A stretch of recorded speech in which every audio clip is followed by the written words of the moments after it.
할렐루야. 사랑하는 대강의 가족 여러분, 오늘 하루도 하나님의 말씀과 동행하는 삶이 되길 소망합니다.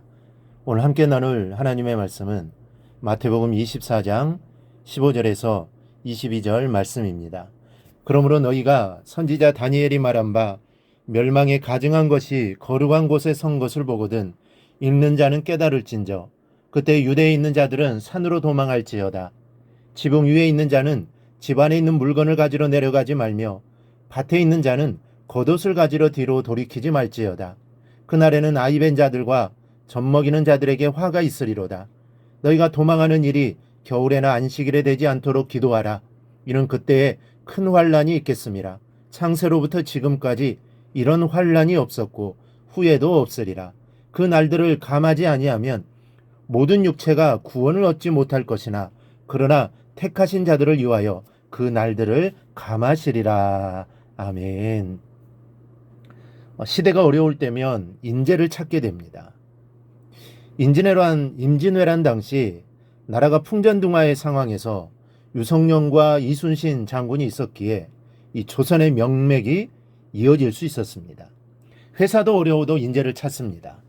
언제나 마찬가지지만 지금 기업은 언제라도 기업 사냥꾼들에게 먹잇감이 되어서 회사를 빼앗길 수도 있는 그런 환경이 되었습니다.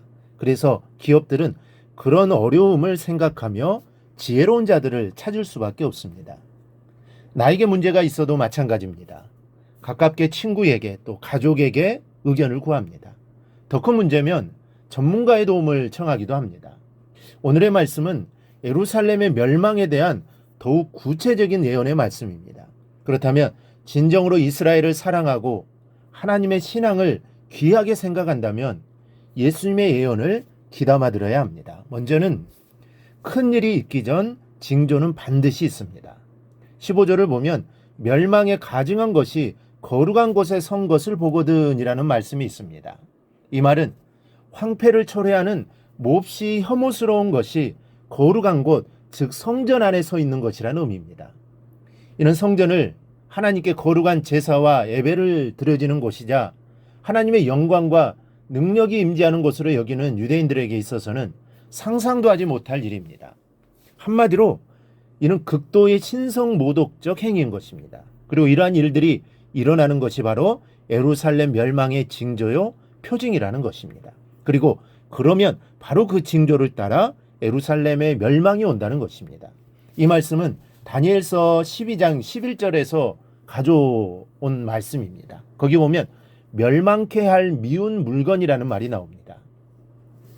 이는 주전 170년경에 이 시리아 왕 안티오커스 에피파네스가 유대교를 멸절시키려고 헬라 종교를 끌어들이려고 예루살렘 성전 뜰에다 올림피아의 신 제우스 제단을 세운 다음에 부정한 짐승인 돼지를 잡아 제사를 드리고 제사장들의 방을 창녀의 방으로 바꾼 사건을 가리키는 것이었습니다.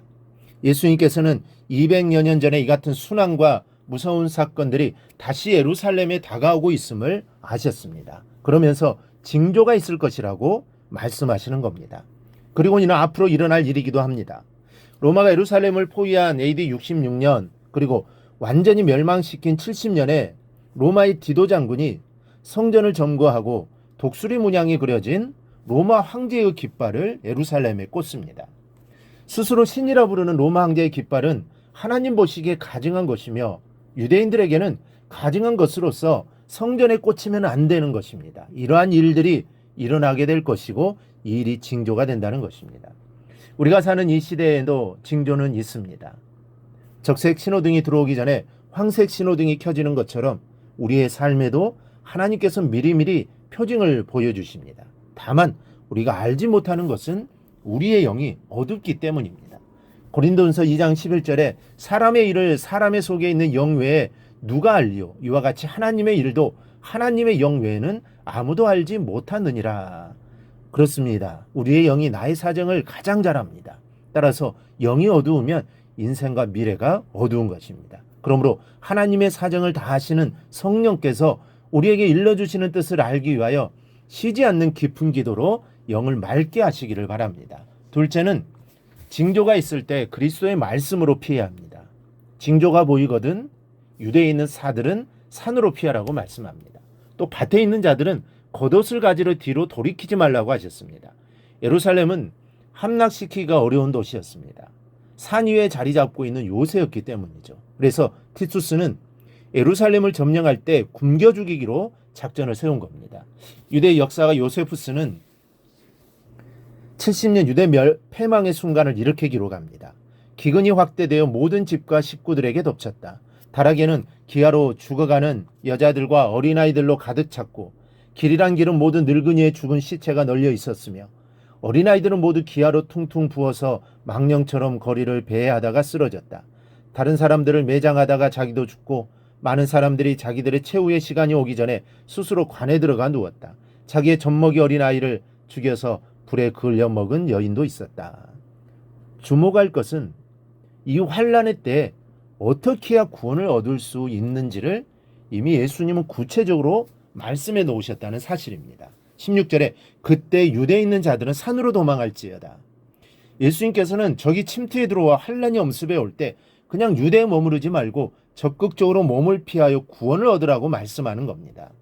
후에 이 경고를 받아들인 그리스도인들은 AD 69년경 베스파시아누스가 예루살렘을 공격할 당시 비텔리우스 황제가 죽자 이를 이어 황제로 즉위하기 위해 로마로 가면서 그 아들 티투스에게 로마 군대의 지휘권을 넘겨주는 과정에서 잠시 예루살렘에 대한 포위망을 풀었을 때 그 기회를 이용하여 유대를 떠나 목숨을 구하게 됩니다. 이처럼 예수님께서는 이제 얼마 후에 있을 로마 공격을 신적 통찰력으로 예시하시고 당신의 말씀을 순종하는 자들이 생명을 보존할 수 있는 길을 열어주셨던 것입니다. 그러나 대부분의 사람들은 오히려 방방곳곳에서 예루살렘을 성 안으로 몰려들어와 혹독한 포위 공격에서 생명을 부지하지 못했던 것입니다. 여러분, 우리에게 필요한 것은 그리스도의 지혜입니다. 말세를 살아가는 우리들에게는 더욱 그러합니다. 언제 어디서 무엇을 하든지 간에 기도로 우리의 영을 맑게 하고 해서 주님의 지혜로 인도함을 받아야 할 것입니다. 우리가 피할 곳은 주님의 지혜의 말씀밖에 없습니다. 이 말씀을 의지하고 살아가는 하나님의 자녀가 되기를 주님의 이름으로 축원합니다. 오늘 묵상한 말씀을 굳게 잡고 삶으로 실천하며 살아내는 대강의 모든 성도들이 되기를 축복합니다.